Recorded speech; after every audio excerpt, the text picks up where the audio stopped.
કૃષિ ખેડૂત કલ્યાણ અને સહકાર વિભાગ આયોજિત રવિ કૃષિ મહોત્સવ 2024 અંતર્ગત પાટણ જિલ્લામાં 2 દિવસીય મહોત્સવનો પ્રારંભ કરાયો હતો। મહોત્સવ અંતર્ગત ઘણા સ્ટોલ એપીએમસીના પ્રાંગણમાં ખેડૂતોના હિતમાં સ્થાપિત કરવામાં આવ્યા છે, જેમાં પ્રાકૃતિક ખેતીના સ્ટોલ પણ નાખવામાં આવ્યા હતા। જ્યાં સુભદ્રાબેન ચીમનભાઈએ પ્રાકૃતિક ખેતી તેમજ પ્રાકૃતિક ખેતીના ફાયદા વિશે વાત કરી હતી।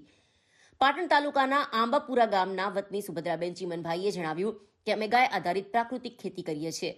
અમે ગાયના ગોબર અને ગૌમૂત્રમાંથી જીવામૃત, ઘનજીવામૃત, રસપાન બનાવીએ છીએ, જેનો જમીનમાં રસપાનનો છંટકાવ કરીએ છીએ। સાથે સાથે જીવામૃત પાણી સાથે આપીએ છીએ। તેમનાથી અમને સારો પાક મળી રહે છે। અમે ખેતરમાં ઘઉં, બાજરી, કઠોળનું વાવેતર કરીને સારું ઉપજ મેળવીએ છીએ। ઉપરાંત અમે ગાય આધારિત અવનવી 24 જેટલી પ્રોડક્ટ્સ બનાવીએ છીએ, જેમાં ઘી, જામરની દવા, ધૂપ, દિવાસળી, બામ વગેરેનો સમાવેશ થાય છે, જેનું વેચાણ સારું થતાં અમને સારી આવક મળી રહે છે। સુભદ્રાબેને વધુમાં જણાવતા કહ્યું કે અત્યારે યોજાયેલ કૃષિ મહોત્સવમાં અમારી પ્રોડક્ટ્સનું સારું વેચાણ થવાથી અમને ફાયદો થયો છે। લોકો ગાય આધારિત અવનવી પ્રોડક્ટ્સ લઈ જાય છે। આ પ્રોડક્ટ્સના ઉપયોગથી લોકોમાં પણ જાગૃતતા આવી છે। આપને ગાય આધારિત પ્રાકૃતિક ખેતી અપનાવવી જોઈએ। આ કૃષિ મેળા દ્વારા તેમની પ્રોડક્ટ્સ વિશે લોકોમાં જાગૃતતા આવશે। તેમજ અહીં ઘણી બધી પ્રોડક્ટ્સનું વેચાણ થવાથી સુભદ્રાબેન રાજ્ય સરકારનો આભાર માને છે।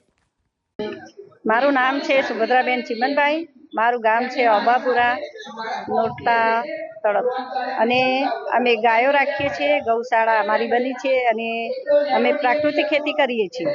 અને અમે ઘઉં ગાયના આધારે અમે જીવામૃત બનાવીએ છીએ, ઘનજીવામૃત બનાવીએ છીએ, રસપાન બનાવીએ છીએ। અમે અમારી જમીનમાં રસપાનને છંટકાવ કરીએ છીએ અને જીવામૃત પાણીમાં આપીએ છીએ, અને ખાટી છાશની અમે દવા બનાવીએ છીએ, બરોબર। અને અમે ગાય આધારિત આ બધી પ્રોડક્ટ 24 આઈટમ અમે બનાવીએ છીએ કે ઘી આધારે નસ્ય બનાવીએ છીએ, જામરની દવા બનાવીએ છીએ, બોમ્બ બનાવીએ છીએ, અને ઘી અમારું વેચાઈ જાય છે બધું। અને બધું ગાય ગોબરના આધારે અમે બધું ઉપયોગ કરીએ છીએ અને અમારું વેચાણ સારું થાય છે। અમારે કાલે ગઈ તારીખે કાલે અમારે 6000નું પ્રોડક્ટ વેચાણી હતી। ધૂપ સ્ટીક અને ધૂપ કપ હતા, એ બધો પ્રોડક્ટ ગોબરની બધી વેચાણી છે। મને 6000નો ફાયદો થયો છે અને વસ્તી પબ્લિક બધી લઈ જાય છે।